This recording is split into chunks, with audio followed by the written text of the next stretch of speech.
샬롬, 이동춘 목사입니다.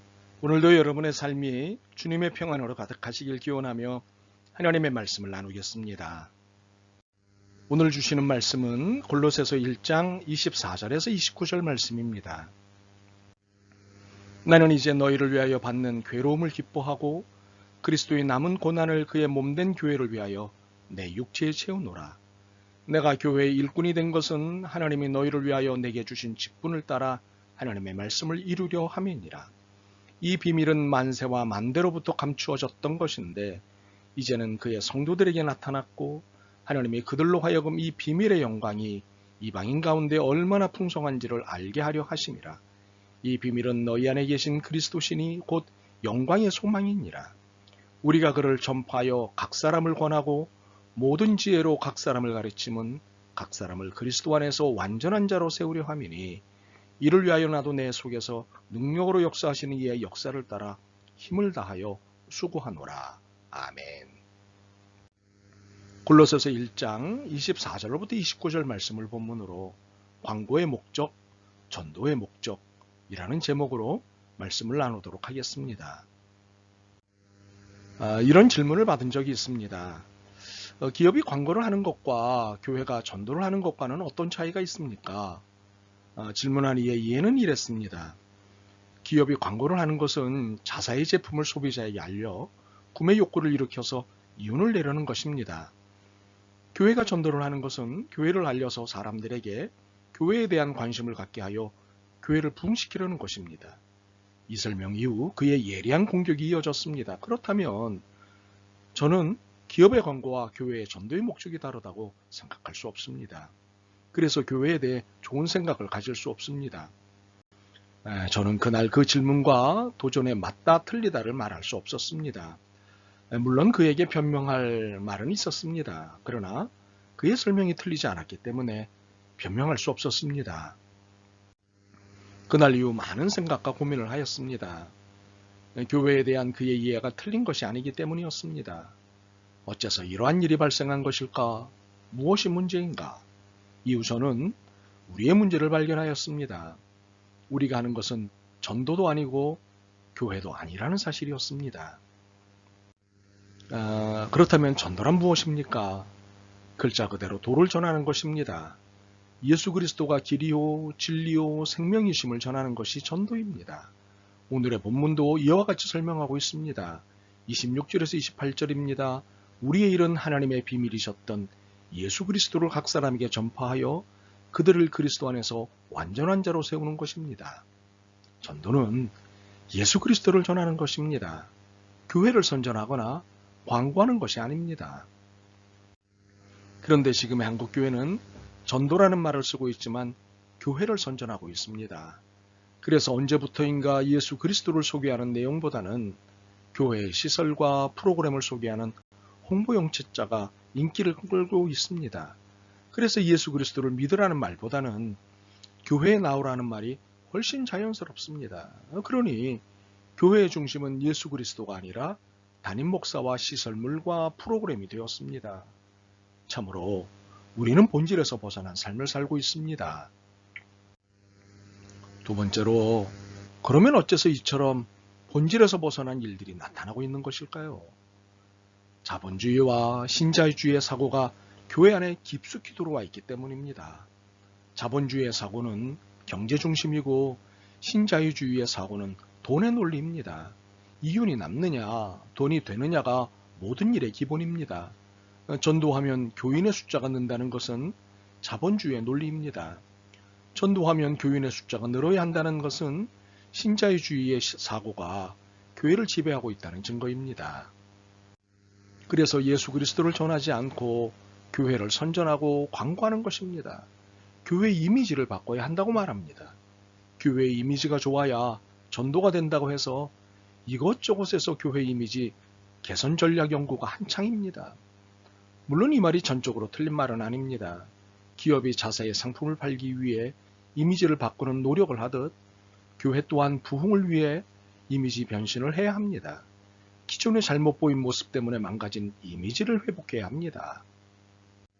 그러나 여기서 우리가 놓치고 있는 사실이 있습니다.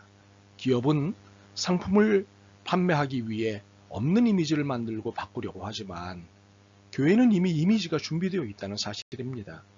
예수 그리스도이십니다.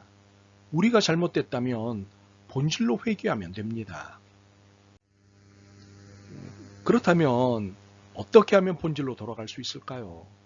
우리가 본질에서 벗어난 이유는 모든 초점이 전적으로 교회에 맞춰져 있기 때문입니다.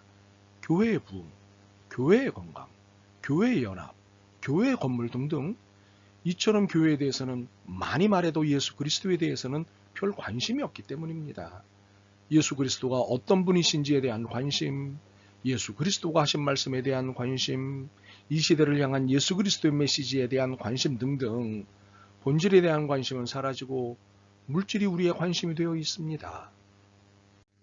결국 본질을 놓친 결과로 세상은 그리스도에 대해서도 교회에 대해서도 매력과 관심을 잃었습니다. 이로써 오히려 많은 이들을 잃어버렸습니다. 한때 한국 그리스도인의 숫자가 1000만 명 혹은 1200만 명이라며 흥분하던 적이 있었습니다. 그런데 2006년도에 정부에서 발표한 통계에 의하면 800만 명입니다. 지금은 500만 명이면 다행일 것이다 싶습니다. 다 어디로 간 것일까요? 이유가 무엇일까요? 우리가 본질을 놓치고 물질을 붙잡고 있었기 때문입니다. 사실 세상이 관심을 보이는 것은 교회가 아닙니다. 예수님이십니다.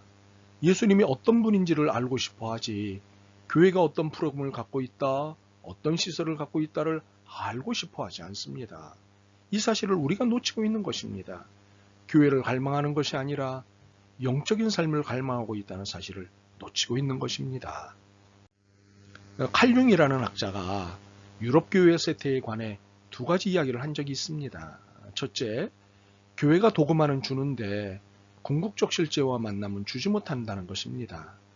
하나님을 만나는 길을 열어주지 못하면서 논리를 가지고 사람을 질리게 하는 일만 했다고 용은 지적합니다. 도구마가 먼저가 아니라 실제와의 만남과 체험이 먼저입니다. 사도 바울은 부활한 그리스도와 만난 뒤 기독교 교리를 체계화했습니다. 둘째, 칼용은 유럽 사람의 성향을 기독교와 관련해 세 가지로 분류했습니다. 첫 번째 계층은 진부한 기독교에 대해서 갈등과 의문을 제기하지 않고 교회에 남아있는 소수 계층. 두 번째 계층은 사회에 적응하면서 우리가 믿음을 가질 수 있도록 복음을 재해석해달라는 계층. 세 번째 계층은 기독교에 대해 관심이 없는 사람들입니다. 교회는 첫 번째 계층보다는 두 번째, 세 번째 계층을 상대해야 한다고 했습니다. 한국교회도 마찬가지입니다. 신앙생활을 열심히 하면 아들 낳고 자식 대학 합격하고 사업 잘 된다는 하나님의 표상은 무너집니다. 어떤 현실에도 고난이 와도 하나님의 표상이 굳건하도록 도와줘야 합니다. 수가 감사한다고 두려워하지 말고 진지한 진단과 성찰이 필요합니다. 그렇다면 이제 우리는 어떻게 해야 할까요? 오늘의 시대를 종교 다원주의 시대라고 말합니다. 그래서 기독교를 설명하기가 어렵다고 말을 합니다. 복음을 전하기가 어렵다고 말합니다. 그럼에도 기독교가 갖고 있는 독특한 본질에 충실하면 됩니다. 다원주의는 나쁘고 예수만 믿으면 구원받는다는 피상적인 이야기는 그만해야 합니다. 우리에게 왜 예수가 필요한가를 해석해주면 됩니다. 현대인들이 궁금한 것은 교회가 아닙니다. 예수 그리스도입니다. 그들이 교회에 대해 궁금한 것은 왜 예수가 가르친 대로 살고 있지 않느냐 하는 것입니다. 이는 예수 그리스도에 대한 시비가 아니라 교회에 대한 시비인 것입니다. 그러므로 우리는 성경 공부로 끝나면 안 되고 신앙의 패턴을 바꾸는 일을 해야 합니다. 예수 그리스도가 원하는 삶을 충실히 살아야 합니다. 전도의 환경을 만드는 것이 중요한데 신앙의 패턴이 본질에 충실하지 않으면 세상은 마음의 문을 열지 않습니다. 그리스도인들이 하는 말은 무엇이든 들을만 하다는 신뢰를 쌓아야 합니다.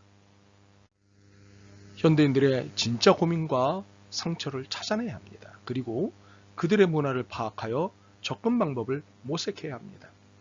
현대인들의 특징은 크게 세 가지입니다. 첫째는 소비자라는 것입니다. 기업과 광고의 집요한 노력의 결과로 우리는 일거수일투족이 철저히 소비자인 채 살아가고 있습니다. 소비자의 특징은 선택의 자유를 부여받는다는 것입니다.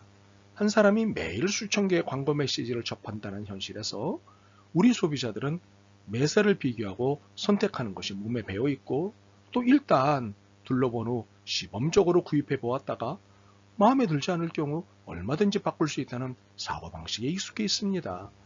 복음을 전달받은 사람들의 태도도 마찬가지입니다.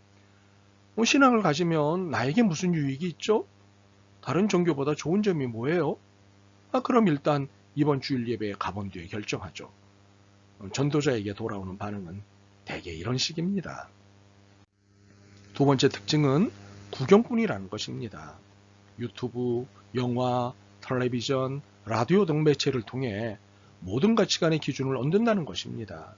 각종 매체들은 사람들을 앞으로 끌어오기 위해 끝없이 자극적인 내용을 생산하고, 이에 수동적으로 반응하기만 하면 되는 사람들은 무의식적으로 더 강한 자극을 요구합니다. 그런 만큼 복음과 진리, 구원이라는 자주 들어본 이야기에 오랫동안 귀를 기울일 사람은 극히 적습니다. 어느 11살짜리 아이가 낸 퀴즈입니다. 아주 지루하고 길기만 하고 잠자기 바로 전에 듣는 것이 뭐게요? 정답은 설교입니다. 세 번째 특징은 하나님의 존재와 선악의 기준, 의미와 목적 등의 가치들을 한쪽으로 치워버린 채 살아간다는 것입니다. 경쟁의 논리 속에 바쁘게 돌아가는 이 사회에서는 일을 빨리 처리하는 수완, 난관을 뚫고 나가는 재치, 남들보다 적은 노력으로 큰 효과를 거두는 능력 등이 선의 가치보다 훨씬 비중 있게 여겨지고 있습니다. 또 앞에 두 특징인 소비 추구와 매체 홍수 속에 살며 어쩔 수 없이 사람들은 오로지 나 중심으로 생각하는 것이 미덕이 된 것이 사실입니다. 이런 현대인의 특징을 이해하는 데서 전도가 출발해야 합니다. 그렇다고 기독교를 선반에 진열되어 있는 싸구려 물건과 같이 선택의 한 종류로 제시하라는 것은 아닙니다. 21세기인의 사고방식과 고민, 갈등을 이해하고 나서 그들이 속한 세상과 하나님 사이에 다리를 놓아주는 것, 즉 그들의 삶의 해답을 제시해 주어야 합니다. 그것은 앞서 제시한 대로 본질을 전하는 것입니다. 예수 그리스도가 어떤 분인지, 그분이 삶에 어떤 의미가 되는지를 말해주는 것입니다. 이제 이것을 우리가 열심히 했으면 좋겠습니다. 아멘. 주님, 교회의 본질이 무엇인지, 교회의 존재 이유가 무엇인지, 그리스도인의 1차적 사명이 무엇인지 모른 채 놓친 채 살았습니다. 오늘 말씀을 통해 예수님을 드러내고 증거하는 삶을 사는 것이 교회와 성도가 해야 할 본질적 일임을 깨달았습니다. 깨달은 대로 살게 도와주옵소서. 물질의 노예가 되지 않게 도와주옵소서. 예수 그리스도의 이름으로 기도드립니다. 아멘. 오늘도 여러분의 믿음과 삶을 응원합니다. 사랑합니다.